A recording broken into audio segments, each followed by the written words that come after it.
जो व्यक्ति कर्म और फल की आसक्ति न रखते हुए अपना कर्तव्य करता है वही सच्चा स्वामी और योगी है। जो सिर्फ क्रिया त्याग दे वो सन्यासी नहीं। हे अर्जुन, जो लोग सन्यास कहते हैं वो असली में योग है। जो व्यक्ति अभी भी इच्छाओं और संकल्प से जुड़ा है वो योगी नहीं हो सकता।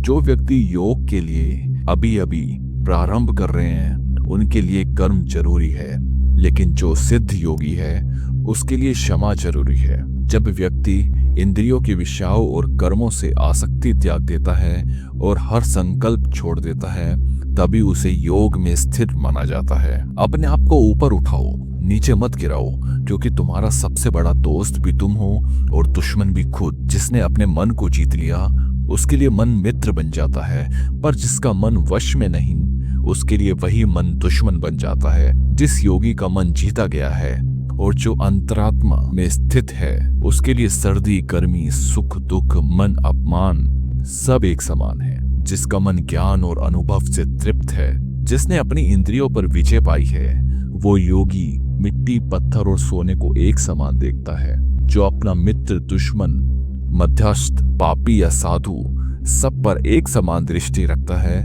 वही सबसे उत्तम योगी माना जाता है।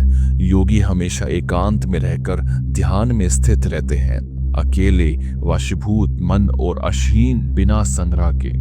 योगी एक पवित्र जगह पर एक स्थिर आसन पर बैठे, न ज्यादा ऊंचा हो न ज्यादा नीचा। आसन पे पहले लेयर हो खुश ग्रास, फिर मृगा चर्म, फिर कपड़े। उस स्थिर आसन पर बैठकर योगी अपना मन इंद्रियां और क्रियाओं को नियंत्रित करता है और ध्यान करता है मन की शुद्धि के लिए। योगी अपने शरीर गर्दन और सर को एक रेखा में स्थिर रखता है और नाक के आगे की दिशा में देखता है, इधर उधर नहीं देखता। योगी अपने मन को शांत रखता है, भय से मुक्त होता है, ब्रह्मचार्य में स्थिर रहता है और अपने चित्त को मेरे में लगाता है। इस प्रकार जो योगी अपने मन को नियंत्रित करके ध्यान करता है वो मेरे में स्थिर होकर परम शांति और निर्वाणा प्राप्त करता है।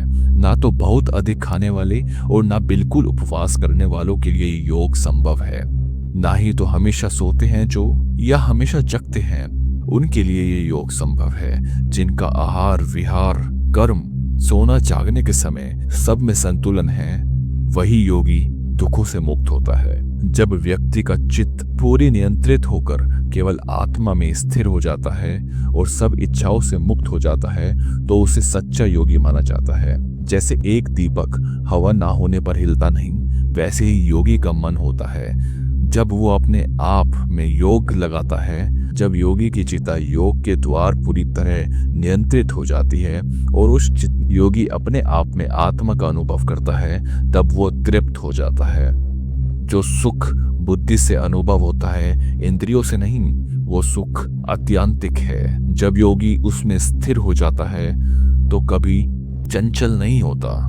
जब एक योगी इस सुख को पाता है तो उसे किसी और वस्तु का लोभ नहीं होता और तब उसका मन किसी भी बड़े दुख से हिल नहीं सकता। जो योगी दुखों या योग से मुक्ति पाता है उसी को योग कहते हैं। यह योग दृढ़ संकल्प अश्रद्धा मुक्त मन से ही प्राप्त होता है। योगी हर संकल्प से उत्पन्न इच्छाओं को पूरी तरह त्याग दे, इच्छाओं के मन के द्वार वश में करे, तब योगी का आरंभ होता है। थोड़ा थोड़ा करके धैर्य और बुद्धि से योगी अपने मन को आत्मा में स्थिर करता है, फिर किसी और वस्तु के बारे में चिंतन नहीं करता।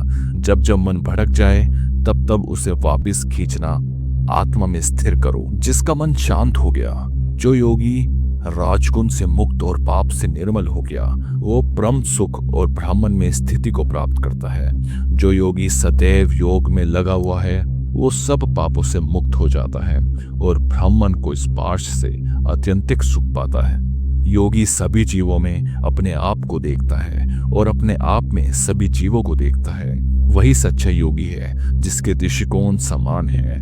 जो मुझे सब जगह देखते हैं और सब कुछ मुझ में देखते हैं, मैं कभी उनके लिए चुप नहीं होता और वो भी मेरे लिए नहीं चुपते। जो योगी सब प्राणियों में मुझे देखता है और एकता में स्थिर होकर मुझसे बचता है, वो चाहे जैसा भी जीवन जिए हमेशा मुझ में ही रहता है। जो व्यक्ति हर जीव को अपने में देखता है, उसका सुख और दुख को अपने सुख दुख जैसा मानता है, वही सबसे उत्तम योगी है। अर्जुन कहते हैं, हे कृष्णा, आपने जो योग कहा वो मुझे कठिन लगता है क्योंकि मेरा मन चंचल है। अर्जुन कहते हैं, मन चंचल है, बलवान है, जिद्दी है, मैं इसे नियंत्रित कैसे करूं? मैं इसे नियंत्रित करना हवा को पकड़ने जैसा मुश्किल मानता हूं। हे अर्जुन, निशानदेह मन चंचल और कठिन है, लेकिन अभ्यास और विरक्ति से इसे वश में किया जा सकता है। जिसका मन नियंत्रित नहीं है उसके लिए योग कठिन है, लेकिन जो पुरुषार्थी है, मन को वश में रखता है, वो योग को जरूर प्राप्त करता है। अर्जुन पूछते हैं, जो योगी श्रद्धा तो रखता है पर मन भटक जाता है और सफलता के पहले शरीर छोड़ देता है, उनका क्या होता है?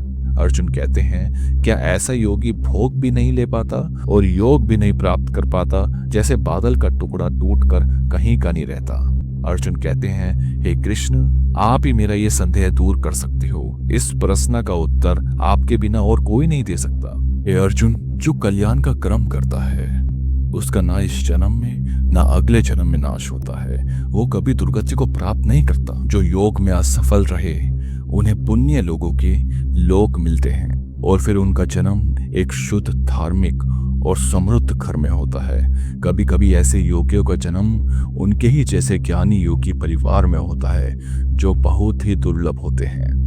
वो योगी अपने पूर्व जन्म का ज्ञान को पाकर इस जन्म में वापस योग की साधना में लग जाता है। अपने पूर्व अभ्यास के बल पर चाहे मन भटका हो, वो योगी वापस खींच लिया जाता है और शब्दों का ज्ञान को पार कर जाता है। जो योगी लगातार प्रयत्न करते हैं वो पाप से शुद्ध होकर कई जन्मों के बाद मोक्ष प्राप्त करते हैं। हे अर्जुन, योगी तपस्वियों, ज्ञानियों और कर्मियों से भी श्रेष्ठ है। इसलिए तुम योगी बनो। जो मुझे भक्ति भाव से स्मरण करता है और मुझ में अंतर आत्मा से स्थित है, वो सबसे उत्तम योगी है।